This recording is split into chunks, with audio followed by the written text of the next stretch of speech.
Hey everyone, welcome to Fix It on the Fly. My name is Eltan, and today I'll be showing you how I'm going to replace my power socket cable, which is this white and grey one across this cable, with my previous one, this old power cable. Okay, so the reason I'm gonna do the replacement here is because the new one seems to be a little too short. Yeah, the cable is a little too short by half a meter, so I'm not able to reach the wall socket. Okay, and hopefully if I replace it with the old one, I should be able to set up my electrical wiring in my space here. Okay, so enough introduction. Let me just begin this by opening this guy here. Okay, as usual in any repairs, what you need to do is identify the screws. Okay, in this case, the screws are usually at the back of this power socket. There are usually two screws, and based on this design, you can see there are actually two parts here. See, there's a groove in between these two pieces of plastic. Okay, this is actually a cover for the internals here. A lot of times there are some power sockets that comes with one piece of cover, and we have to be a bit careful with that, because after opening all the screws from the back, and then when you lift it up, all the metal mechanism inside would come out, and then well, it will screw your day, I'm not sure. So anyway, let's just start opening this. Enough talking, let's do more action here. Okay, got the two screws out. Alright, here are the two screws, them one side.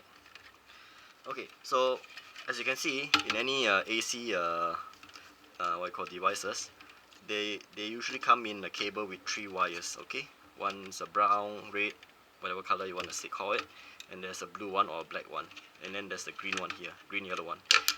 What this refers to is the live, the neutral, and the earth wire. Okay, make sure the socket isn't connected to any source, or else you'll get a very bad electrical shock when you touch either one of these or this. Well, I don't think you get a shock from neutral, if I'm not mistaken. But anyway, so let's open this up. We need a flathead screwdriver. Okay, open this up. That easy. Okay, there you go. See, that fast. Okay, so I can just put this aside, cover this up, put back the screws.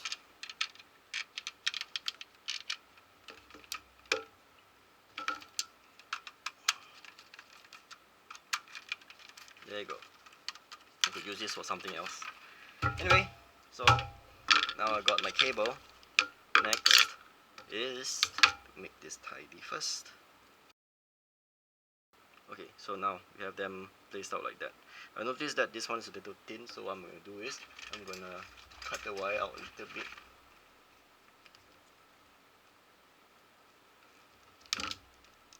Okay, just this end here, and even fold it in. Okay, yeah, that's it. Okay, so now let's move on to opening this guy. Okay, so what I'm gonna do is that I'm gonna identify the screws again. So to open this panel, there are screws back, but there's something new here. Alright, apparently this socket comes with specialized screw heads here. Okay, again you can see this. This is actually a triangular shaped screwdriver. I already have this prepared earlier on. Okay, it's a triangular bit. Okay, then we're gonna open this. Okay, just to show you how the bit looks like. You can see it's actually triangular in shape. Yeah, anyway, so let's put this aside. Oops. Then lift off the panel.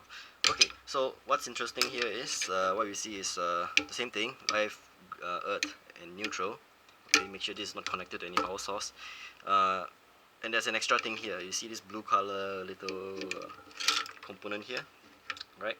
That's actually the surge stabilizer component. Okay, and I noticed that this thing seems to be crimped onto the live and neutral wires. Okay, another thing I want to note is that in case you forgot which one is the live, neutral, and earth points. You can barely see there's actually a bit of a marking here that says L, E, and L refers to life, neutral, and earth. Okay, so in case you forgot, you can always refer to the markings here. Usually most sockets will have them. If you're unlucky, then you might not see those markings there. Okay, so now I was saying something about crimps, right? Yeah, so as you can see, based on this thing here, there are actually like this gold tube that's been like what we call hugging these wires together, these two wires together. Okay, this is your surge stabilizer. This thing doesn't really have any polarity, so you don't have to worry about which end it goes. What we need to do now is actually to remove these crimps, so I can transfer this guy onto my other socket, onto my other cable actually. Yeah, so let's move this aside.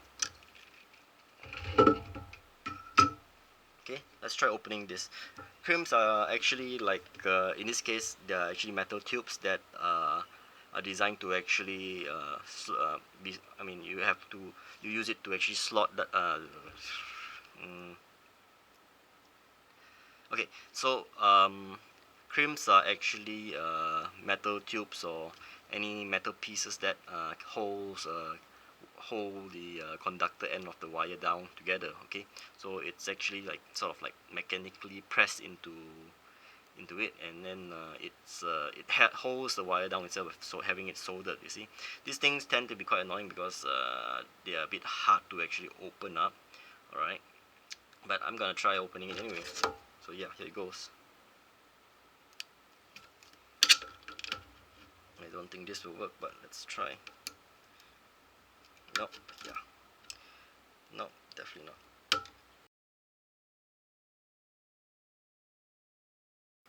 Okay, I barely could get this out. Okay, there you go. Here's the silly metal piece here.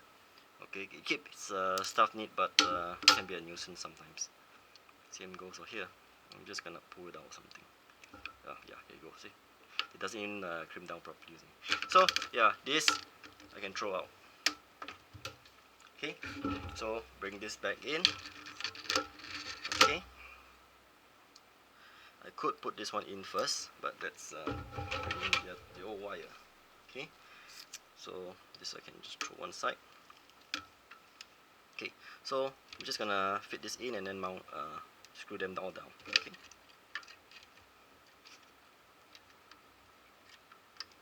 Okay, sometimes it's best to actually wrap the wire together so that you could form a nice good contact between the component and the wire.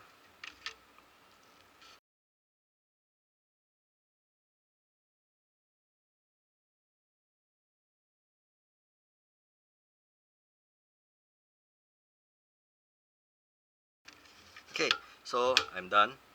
Alright, not much to show. You see, nice firm connection here. Make sure to pull a little bit just to make sure that it all stays in.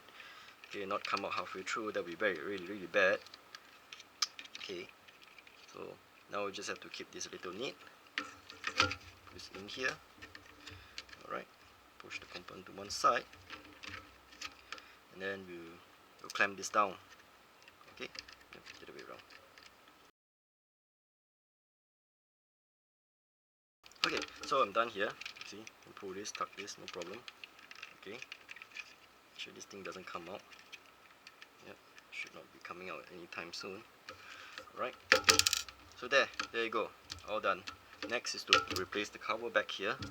Okay, have it here, put it in here, flip it the other way.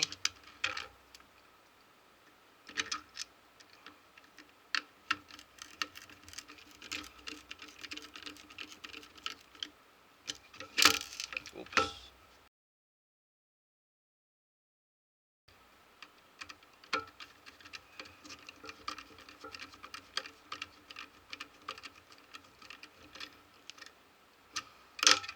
Okay, there you have it, all done.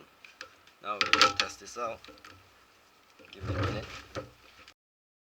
It's alright, you can see lights are all on. No problem there. And if you want a little bonus, I'll bring out my multimeter. Okay, that's the voltage across live and neutral. Okay, switch to voltage. Okay, easy to see. Okay guys, don't try this at home. It's not safe, by the way, to do that.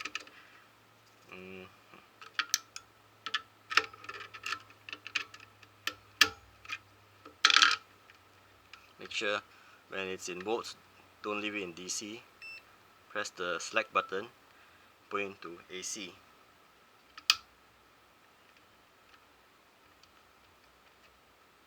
Come on.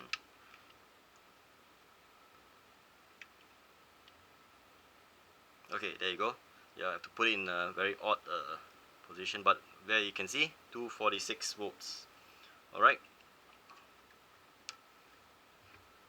Alright, 246 volts. Alright, so anyway, that worked. So it's fine. Should have removed this.